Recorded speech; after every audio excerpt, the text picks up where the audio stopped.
नमस्कार, news one India में आपका स्वागत है। आपके साथ मैं धर्मराज सिंह। उत्तराखंड कांग्रेस में पदों को लेकर चल रही सियासी जंग खत्म हुई तो अब चेहरे पर सियासत शुरू हो गई है। एक गुट हरीश रावत को चेहरा मानता है तो दूसरा उससे इनकार करता है। लेकिन अब नेता प्रतिपक्ष प्रीतम सिंह ने भी मुख्यमंत्री पद के लिए ताल ठोक दी है। नई टीम, नया झगड़ा। कांग्रेस में कौन है तगड़ा? चेहरे पर प्रीतम ने कही बड़ी बात।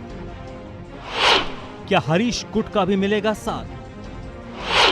कांग्रेस में फेस वॉर। उत्तराखंड में 5 अध्यक्षों को आगे कर सबको साधने की कांग्रेस की कोशिश चुनावी चेहरे के सवाल पर उलझने लगी है। चेहरे को लेकर पिछले लंबे समय से चल रही तकरार प्रदेश कांग्रेस में बड़े बदलाव के बाद भी थमती दिख नहीं रही।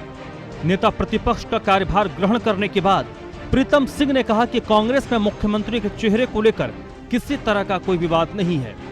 2022 के विधानसभा चुनाव में कांग्रेस सामूहिक नेतृत्व में ही चुनाव लड़ेगी। सत्ता में आने पर विधायक ही दल का नेता चुनेंगे। लेकिन इशारे इशारे में ही प्रीतम सिंह ने अपनी चाहत भी बता दी और कहा कि अगर लोगों को चेहरा ही चाहिए तो मेरा चेहरा क्या बुरा है। ये बात, इस प्रश्न का जवाब मैं एक नहीं कई बार दे चुका हूं। चेहरा मेरा खराब है?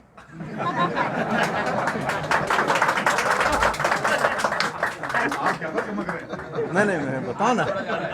देखिए देखिए देखिए, चेहरे के परिप्रेक्ष्य में मत जाए। राष्ट्रीय नेतृत्व ने कहा है कि उत्तराखंड राज्य के अंदर कांग्रेस सामूहिक नेतृत्व में चुनाव लड़ने का काम करे। कांग्रेस में सारी लड़ाई चेहरे की है। एक गुट हरीश रावत को चेहरा मानता है तो दूसरा इससे इनकार करता है। लेकिन अब प्रीतम सिंह ने भी सबको बता दिया है कि वो भी मुख्यमंत्री पद के दावेदार हैं। वहीं कांग्रेस आलाकमान ने हरीश रावत को जब से चुनाव प्रचार अभियान समिति की जिम्मेदारी सौंपी है तब से उनके समर्थक भी खासे उत्साहित हैं और कह रहे हैं कि अगले चुनाव में हरीश रावत को पार्टी ने चेहरा घोषित किया है। उनका तर्क है कि राष्ट्रीय नेतृत्व ने हरीश को प्रचार का चेहरा बनाया है, इसलिए वो मुख्यमंत्री का भी चेहरा है। कांग्रेस में चेहरे को लेकर चल रही जंग पर बीजेपी और आप के नेता चुटकी ले रहे हैं। जो हालात कांग्रेस में अंतर्द्वंद चल रहा है, जो एक दूसरे को निपटाने की राजनीति चल रही है, हम पूर्णतः आश्वस्त हैं। आदरणीय पुष्कर सिंह धामी जी के नेतृत्व में हम कांग्रेस को अब इकाई पे समेटेंगे। ये ढोल नगाड़े जो कांग्रेस बजा रही है, ये अपनी जो फूट है उसे छुपाने के लिए ये काम कर रही है। लेकिन जनता के सामने सब कुछ जग जाहिर है, साफ साफ नजर आ रहा है कि एक होर्डिंग पे दूसरे नेताओं को जगह नहीं मिल रही है।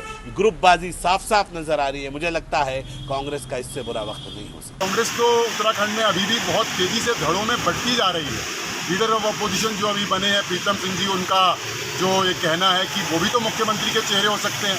उन्होंने कहा लीडरशिप को, जो लीडर ऑफ अपोजिशन तो मेहरा जी को बनाना चाहिए था, जो कि उपनेता थे नेता प्रतिपक्ष में। तो बहुत ज़्यादा खांचों में बटी कांग्रेस जो है अपने अपने सर्वाइवल की लड़ाई लड़ रही है। बड़े बदलाव के बाद भी लंबे समय से चल रही प्रदेश कांग्रेस की तकरार अभी नहीं थमी है। चुनाव के बाद मुख्यमंत्री के सवाल पर कांग्रेस अब भी खेमों में बटी हुई नजर आ रही है। उत्तराखंड कांग्रेस में संगठनात्मक पदों को लेकर जारी विवाद तो खत्म हो गया, अब चेहरे की लड़ाई शुरू हो गई है कि आखिर मुख्यमंत्री पद का दावेदार कौन है। अलग अलग कैंप, अलग अलग गुटों के बीच जारी ये लड़ाई कांग्रेस भवन के बाहर लगे पोस्टरों में साफ तौर पर दिखाई देती है। बहरहाल देखना होगा, जो कांग्रेस से दावा करती है कि वो गुटबाजी से दूर है, वो विधानसभा चुनाव में इस गुटबाजी से कितना बच पाती है। कैमरामैन अनूप भट्ट के साथ Sudeep Jain, news one India, Dehradun. नई टीम,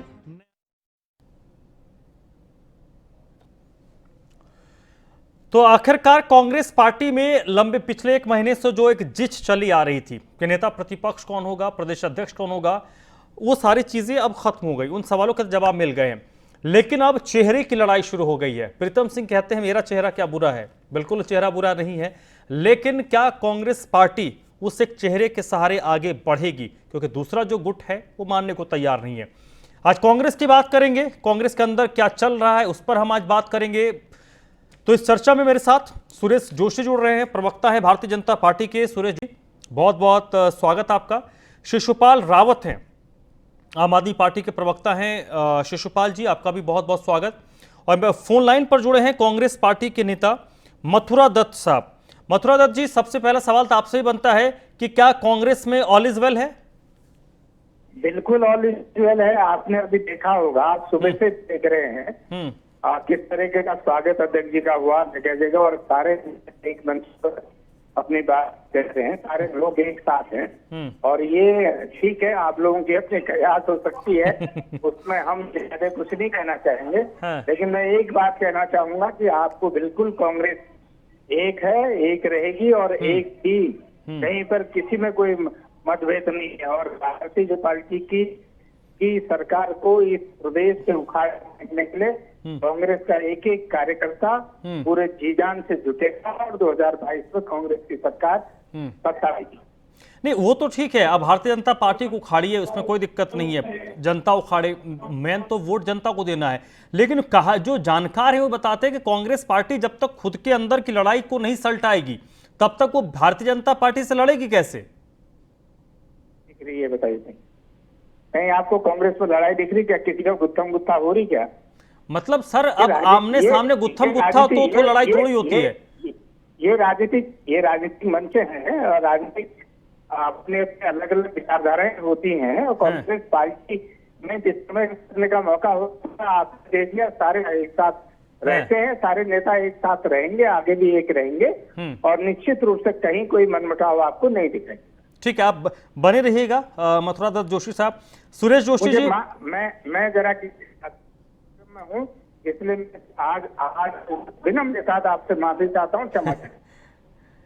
चलिए कोई बात नहीं। मथुरा दत्त जोशी साहब, सुरेश जोशी भी हमारे साथ जुड़े हुए हैं, भारतीय जनता पार्टी के प्रवक्ता हैं। जोशी साहब, हालांकि कांग्रेस का मामला है और मथुरा दत्त जोशी साहब ने कुछ व्यस्तता का हवाला दिया और वो चले गए, लेकिन मैं आपसे समझना चाहता हूं कि कांग्रेस की इस लड़ाई को आपकी पार्टी किस तरीके से देख रही है?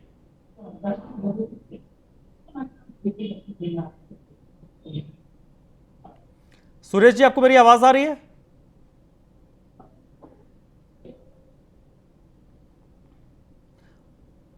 लगता है सुरेश जी तक आवाज नहीं जा रही। शिशुपाल जी, आपको मेरी आवाज आ रही है? रावत साहब, शिशुपाल रावत साहब, आप मुझे सुन पा रहे हैं? जी, आवाज आ रही है आपकी। आम आदमी पार्टी कांग्रेस के अंदर जो चीजें घटित हो रही हैं उसको किस तरीके से देख रही हैं?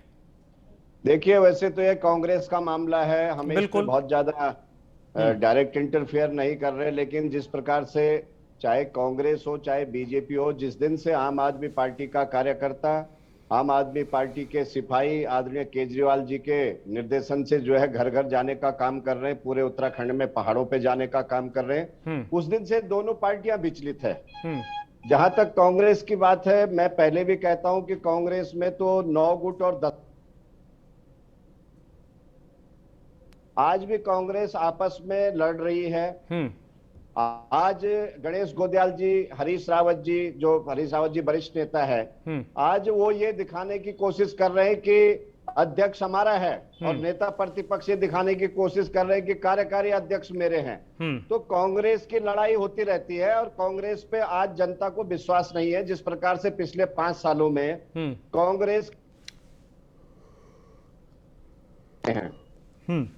लेकिन इसमें लोग वोट नहीं करना चाहते। सुरेश जोशी साहब, आप लोगों की नजर तो ऐसे लोगों पर है जो कांग्रेस और भारतीय जनता पार्टी दोनों ही से असंतुष्ट हैं।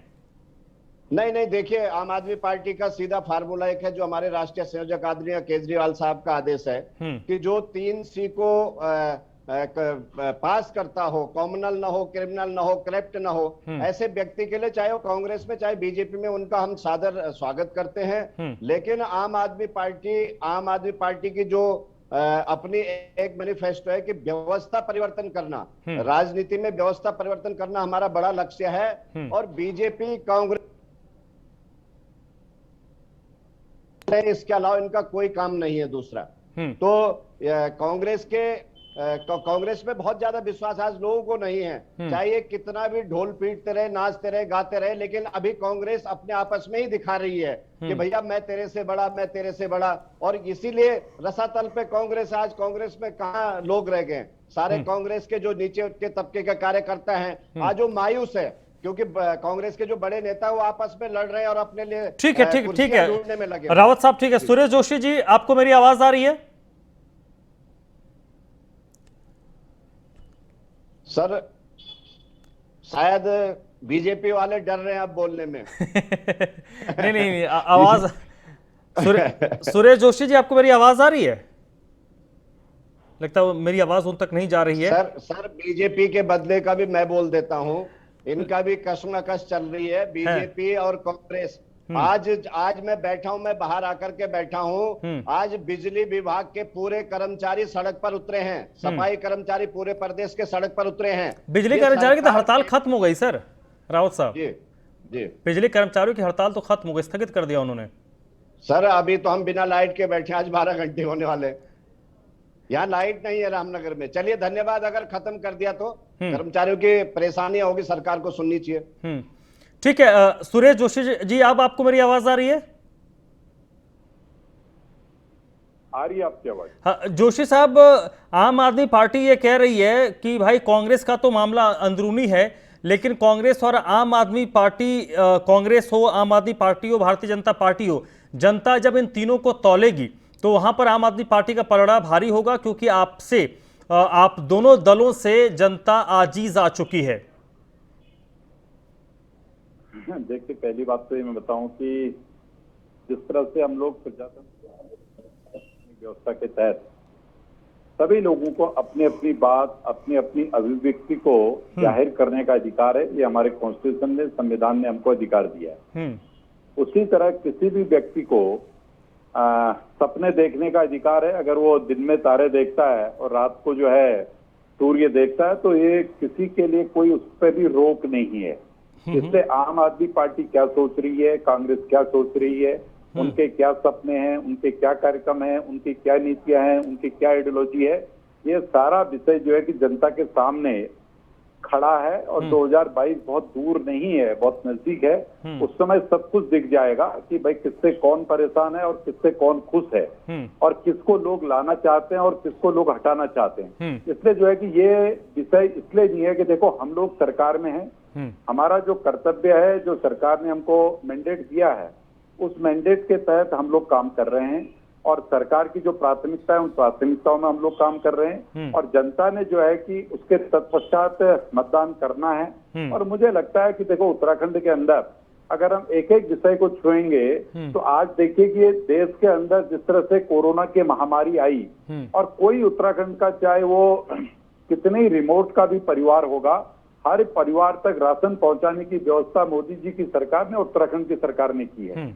और उसी तरह से आज हमने जो है कि एक बहुत बड़ा पैकेज, जिनको कोरोना में जो लोगों को नुकसान हुआ था, कोरोना की वजह से जो लोग टैक्सेस नहीं दे पा रहे हैं, पानी बिजली की समस्या जिनको आ रही है, उसके लिए भी एक बहुत बड़ा पैकेज आज ही मुख्यमंत्री जी ने उस पैकेज की घोषणा की है, और वो बहुत जल्दी वो पैकेज बंटना शुरू होगा। उसी तरह से चाहे सड़कों की बात हो, चाहे पानी की बात हो, चाहे बिजली की बात हो, चाहे शिक्षा की बात हो, चाहे बेरोजगारी को दूर करने की बात हो, हर स्टेप पर भारतीय जनता पार्टी ने इन, ठीक है, ये तो सरकार की बात हो गई। लेकिन सर, जो हमारा मूल विषय है, कांग्रेस पार्टी के अंदर जो घमासान चल रहा है, कांग्रेस पार्टी, पहले आप लोग कहते थे कि कांग्रेस पार्टी नेता प्रतिपक्ष नहीं चुन पा रही है, प्रदेश अध्यक्ष को लेकर जिस बना हुआ था, वो चीज़ें तो आलाकमान के निर्देश के बाद या आदेश के बाद चीज़ें सेट हो गई हैं। लेकिन कांग्रेस पार्टी में अब फेस की लड़ाई हो रही है। भारतीय जनता पार्टी उस लड़ाई को किस तरीके से देखती है? क्योंकि आपकी जो लड़ाई आप मुख्य तौर पर मानते हो वो कांग्रेस पार्टी से है, तो कांग्रेस अपने अंदर जितनी घिरी रहेगी, भारतीय जनता पार्टी के लिए उतनी आसान लड़ाई हो जाएगी। देखिए, भारतीय जनता पार्टी हमेशा संघर्षों से आगे बढ़ने वाली पार्टी है, कार्यकर्ताओं से आगे बढ़ने वाली पार्टी है, जनता को साथ लेकर के आगे बढ़ने वाली पार्टी है, जनता के इश्यूज को लेकर के आगे बढ़ने वाली पार्टी है। देखिए, जहां तक कांग्रेस का प्रश्न है, भाई कांग्रेस के अंदर क्या चल रहा है, क्या नहीं चल रहा है, ये कांग्रेस को इसमें आत्ममंथन, आत्मचिंतन कर करके उसको ठीक करना होगा। उन्होंने ठीक किया भी होगा। लेकिन जो कांग्रेस का परिदृश्य आज मुझे दिख रहा है, वो परिदृश्य एक ऐसा परिदृश्य है कि उसमें नया कुछ नहीं है, वो सारे वही पुराने चेहरे हैं, और उन्हीं पुराने चेहरों के किसी को चुनाव संचालन समिति में, किसी को अध्यक्ष बनाकर, किसी को महामंत्री बनाकर, किसी को कोर कमेटी में डाल करके एक जंबो जेट उन्होंने जो है कि कार्यकारिणी या उनके एक पदाधिकारियों का जो समूह बनाया है, कोई नयापन नहीं है। इसलिए देखो, उत्तराखंड की जनता को लगेगा कि भाई ये जो जंबो जेट है, ये तो वही लोग हैं जो कई बार चुनाव हार चुके, कई बार प्रदेश के अंदर मुख्यमंत्री रह गए, प्रदेश के अध्यक्ष रह गए, देश के अंदर नेता रह गए, उनको कांग्रेस ने जो कमान सौंपी है, तो ये कमान जो है कहीं पर ये चुनाव में मुझे नहीं लगता इससे बेहतरी पार होने वाली है। ये तो मैं कह सकता हूँ कि मुंगेरी लाल के हसीन सपने, और आज परिस्थितियां कांग्रेस की ये हो गई है, वो कहते हैं ना कि झूठ में कपास लट्ठम लट्ठा, ना कहीं कोई सत्ता बहुत दूर दूर तक नजर आती है, ना कोई संगठन ढंग से काम करने वाला नजर आता है, ना जनता के बीच में वो लोग जा रहे हैं, और सिर्फ उनको मुख्यमंत्री की लड़ाई उनकी प्रारंभ हो गई है। तो होने दो, ये अच्छी बात है, लेकिन जो जहां तक हमारा प्रश्न है, हम देखिए डे टू डे राजनीतिक क्षेत्र में काम करते हैं, हमारा कार्यकर्ता बूथ से लेकर के मंडल से लेकर जिले तक काम करता है, और हम जो है कि राजनीति को कोई एक दिन का उत्सव मना करके काम नहीं करते हैं, या चुनाव हमारे लिए कोई उत्सव या हमारे लिए कोई त्योहार या कोई समारोह नहीं है। देखिए हमारे लिए तो जो है कि राजनीतिक क्षेत्र में हम रोज काम करते हैं, डे टू डे का काम करते हैं, बूथ पे काम करते हैं, मंडल पे काम करते हैं, जिले पे काम करते हैं, लोगों की चाहे किसान की समस्या हो, चाहे व्यापारी की समस्या हो, चाहे बेरोजगारी से जूझना हो, चाहे सड़क का विषय हो, बिजली का विषय हो, पानी का विषय हो, शिक्षा का विषय हो, स्वास्थ्य का विषय हो, इन सारे विषयों पर डे टू डे के हम लोग बूथ स्तर से लेकर के ऊपर तक काम करते हैं। तो इसलिए हमारे लिए ये विषय ऐसा विषय है ही नहीं। यानी कांग्रेस कुछ भी कर ले, भारतीय जनता पार्टी की सेहत पर असर नहीं पड़ा। हाँ बताइए रावत साहब।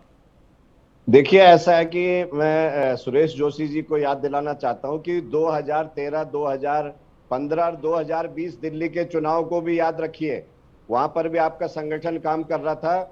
आज भी मैं मानता हूं कांग्रेस को हम लड़ाई में नहीं मानते, हमारी लड़ाई उत्तराखंड में भी भाजपा से है, लेकिन आम आदमी पार्टी का जो कार्यकर्ता है, जो दिल्ली का विकास मॉडल है, जो दिल्ली में शिक्षा स्वास्थ्य अमेरिका के देशों ने जिसकी तारीफ की है, उस मॉडल को भी अब लोग जो है उत्तराखंड के जो है चाहने लग गए हैं। और इसीलिए जो आज हमारा कैंपेनिंग, आज हमारा घर घर तक कार्यकर्ता पहुंचने का काम कर रहा है, और वक्त बताएगा कि किस ओर ऊंट करवट बदलती है। कांग्रेस आपस में लड़ती रहेगी, और बीजेपी में भी बहुत ज्यादा आंतरिक कलह है, ये हम भी जान रहे हैं कि बीजेपी में भी आंतरिक कलह हर विधानसभाओं में हो। तो जल्दी जो है वक्त आने वाला है, और बीजेपी ने भी जो है बहुत अच्छा कार्य इस उत्तराखंड की जनता के लिए नहीं किया। जहां तक अभी राशन आप केंद्र से देने की बात कर रहे हैं, रामनगर में इनके एक 75 बोरी जो है एक ट्रॉली में पकड़ी गई, और उसके बाद पकड़ने के बाद हमने जो है खाद्यान्न ऑफिसर से लेकर जिस राइस मिल में वो पकड़ी गई उसको लेकर इसमें एक मिनट शिशुपाल रावत जी, रावत साहब आपने कहा कि भारतीय जनता पार्टी में भी स्थिति बहुत बेहतर नहीं है, उनकी हर विधानसभा में लड़ाई है। तो इसमें काउंटर तो ये हो सकता है कि भाई उनके पास इतने नेता हैं, इतने उस स्तर के कार्यकर्ता हैं जो विधानसभा का चुनाव लड़ पाए, तो उनके पास एक इसको तो दूसरे हिसाब से भी इंटरप्रेट किया जा सकता है। बिल्कुल, लेकिन नेताओं की लड़ाई जो देखिए डे बाय डे चुनाव का, जो आज चुनाव जीतने हारने का है, ये ट्रेंड चेंज हो रहा है, दिल्ली में हुआ है। हम जो है अपने को नेता नहीं मानते, हम कहते भाई हम बेटा हैं आपके, हम तो काम करना चाहते हैं, व्यवस्था परिवर्तन करना चाहते हैं। इसीलिए तो आज बीजेपी कांग्रेस उत्तराखंड में घबराई हुई है, इन्हें पता है कि धरातल पे क्या होने वाला है। आज अगर आप सर्वे करेंगे 100 लोग तो 65 लोग आम आदमी पार्टी को चाह रहे हैं, 65 लोग आम आदमी पार्टी को वोट कर रहे हैं। ये हर विधानसभा में है। सर्वे आने वाला है आपके पास, जो केजरीवाल साहब ने स्टार्टिंग में कहा था कि उत्तराखंड का 63% लोग जो है आम आदमी पार्टी को चाह रहे हैं। ये सच्चाई है, धरातल पे दिख जाएगी बहुत जल्दी 7-8 महीने बाद। ठीक है, सुरेश जोशी जी आप इस पे काउंटर करेंगे? नहीं देखिए, मैंने शिशुपाल जी की आवाज मेरे पास आ नहीं रही थी, थोड़ा सा बता दीजिए क्या बोल रहे थे। शिशुपाल रावत जी ने कहा कि भाई भारतीय जनता पार्टी की स्थिति कांग्रेस से बहुत बेहतर नहीं है, कांग्रेस में अगर लड़ाई और गुटबाजी है तो भारतीय जनता पार्टी में भी है। देखिए पहली बात तो मैं बताऊं ना, मैंने इस प्रश्न का उत्तर तो शुरू में ही दे दिया था। मैंने कहा जब आप किसी भी पार्टी को या किसी भी नेता को सपने देखने की आदत हो गई है तो सपने देखने चाहिए, अच्छे सपने देखने चाहिए, उसमें बुराई क्या है। हाँ। भाई आदमी अगर सपने में सोचता है कि मैं एवरेस्ट की चढ़ाई पार कर लूं, या वो ये सोचता है कि भाई मैं लाल किले में जाके 15 अगस्त के दिन झंडा लहरा लूं, तो कोई दिक्कत थोड़ा है उसमें, कोई दिक्कत नहीं है। तो देखिए आम आदमी पार्टी की जो स्थिति आज प्रदेश के अंदर है वो सबके सामने है।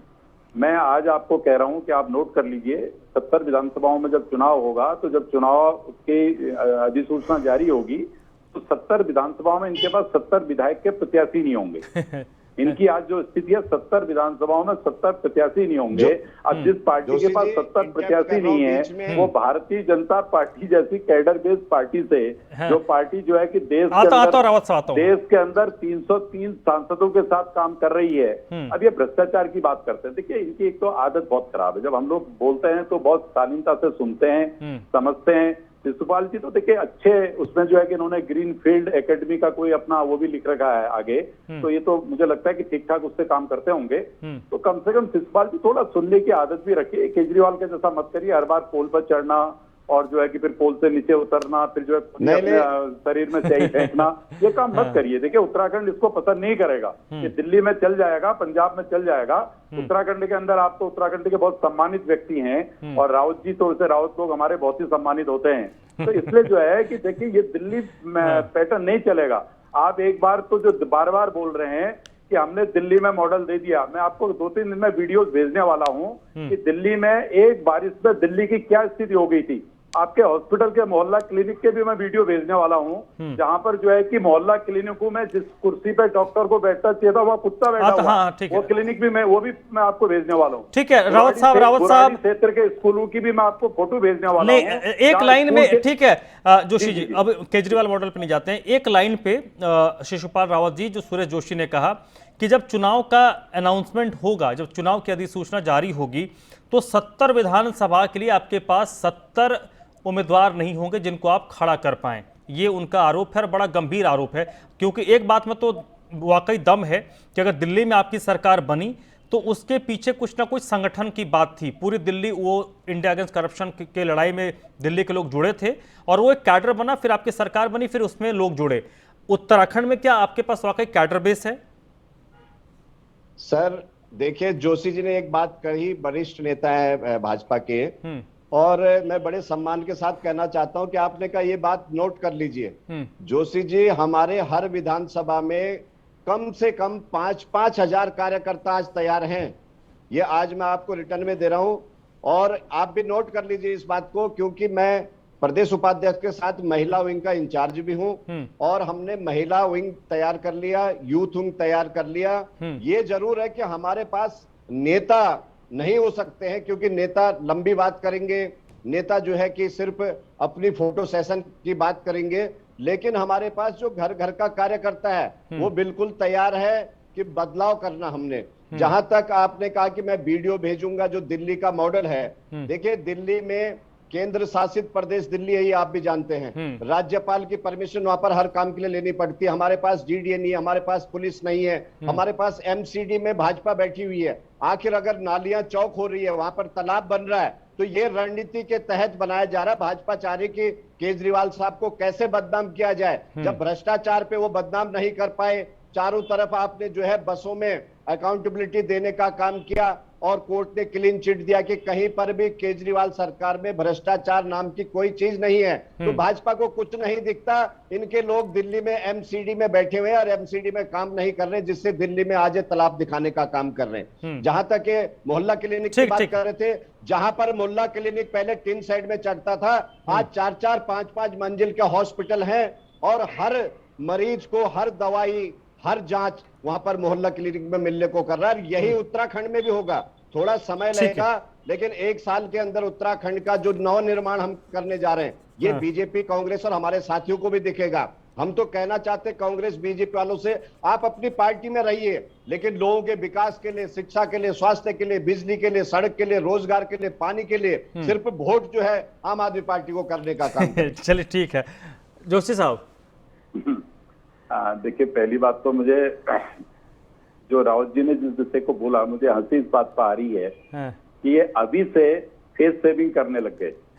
ये कह रहे हैं कि साहब दिल्ली में तो जो है कि नगर निगम हमारे पास नहीं है, दिल्ली में पुलिस हमारे पास नहीं है। देखिए, मोहल्ला क्लिनिक चलाने के लिए न तो नगर निगम की जरूरत है और न पुलिस की जरूरत है, ये तो इन्हीं का कार्य क्षेत्र है। भाई, जब आप दिल्ली का 40,000 करोड़ रुपया जो है कि टैक्स वसूली कर रहे हैं दिल्ली के अंदर, तो वो फैसिलिटी देना दिल्ली की सरकार का काम है। वो काम जो है कि न तो केंद्र सरकार का है ना वो एनसीटी का काम है। इसलिए जो है अब यह कल उत्तराखंड में बाय द वे कहीं इनका कोई विधायक आ भी गया तो ये कहेंगे साहब यहाँ पर तो देखो ये सांसद हमको काम नहीं करने दे रहा है। चलिए सर, दिल्ली सर वक्त खत्म हो गया है। दिल्ली और हालांकि मूल विषय हमारा, जोशी साहब, मूल विषय हमारा कांग्रेस का था। कांग्रेस के जो हमारे प्रवक्ता थे जुड़े हुए, वो उन्होंने कुछ व्यस्तता का हवाला दिया, फिर वो चले गए। कुल मिलाकर आज हम कांग्रेस की ही बात कर रहे थे, लेकिन बात उसमें भारतीय जनता पार्टी और आम आदमी पार्टी की आ गई।